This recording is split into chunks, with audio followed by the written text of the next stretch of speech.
timing, I am unable to be here today. Right now, I'm sitting on a bench in some small French town waiting to board another train in a few hours.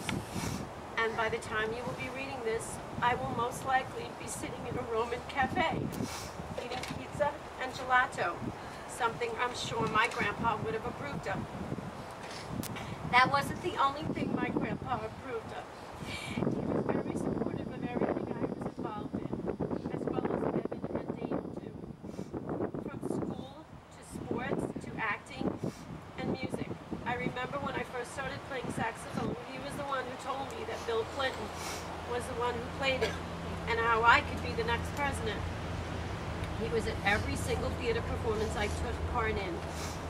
From middle school, actually it was from nursery school, all the way through high school.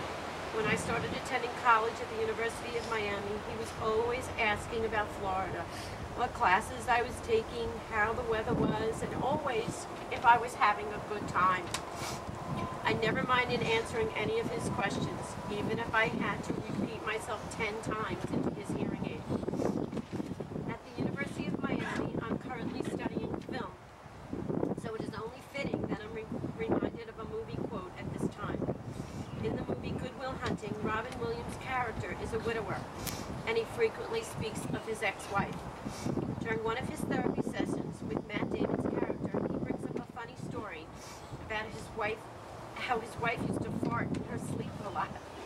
Something I definitely think my Grandpa Murray can relate to. After sharing this story, he says, wonderful stuff, you know. Little things like that. Those are the things I miss the most. The little idiosyncrasies that only I know about. That's what made her my wife. When I heard of my grandpa's deteriorating condition when I was back in England, for some reason this quote wouldn't leave my mind. And I realized it was because of how truthful the quote is. Yes, of course, I remember my grandpa for all the great things he did, coming to school plays, baseball games, camp visiting days, and graduations. But the memories that really count are the ones only I know about. The ones that are unique and special to me and my grandpa. I'll always remember him calling me Wonder Boy from ages 1 to 20. I'll always remember falling asleep on his stomach when I was a baby, with him taking a nap at the same time. I'll always remember waking up in the morning with him at his old house in Rock Hill and making real oatmeal, none of that instant crap, and scrambled eggs. I'll always remember how he sat at the head of the table and never ate without that raggy towel that used to sit on his chair. I'll always remember when he taught me the lizard face, and how I could never do it right as a little kid. I'll always remember making snowmen during blizzards with him and using those citrus candies for the faces rather than carrots and buttons. I guess that's an old people thing. I'll always remember how he used to break out into random songs like Bluebird, which would always put me in a good mood.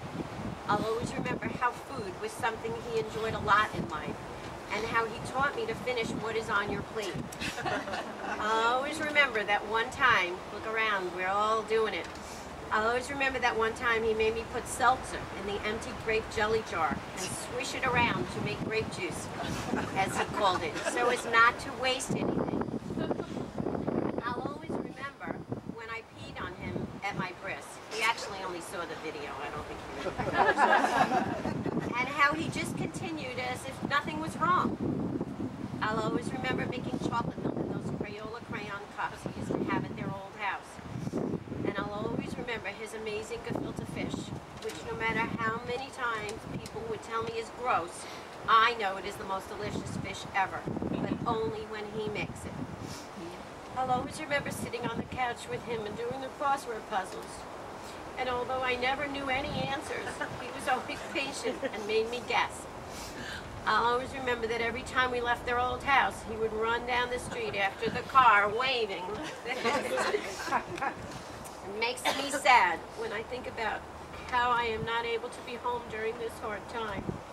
But if Grandpa had heard I'd cut my European travel plans in order to come back with his service, I know how angry he'd be at me for doing something like that. He was a man who never wanted anyone to be upset for any reason, and he was always very supportive supportive of me in my travel to Europe around this year, and I am reminded of him with every new place I travel to. So when I'm by Big Ben, the Eiffel Tower, the Roman Colosseum, or the beaches in Barcelona, I know he'll be smiling down on me saying, "Enjoy yourself, Wonder Boy. I'm so proud of you. You deserve every minute of this. Now throw me up a plate of spaghetti." This is a man who didn't want a funeral. He wanted a barbecue to celebrate his life. So to any of you crying right now, and that means you, Mom, stop it now. Because the grandpa I remember wouldn't want anyone mourning over him. He wants you laughing and eating and celebrating with him, and smiles all around.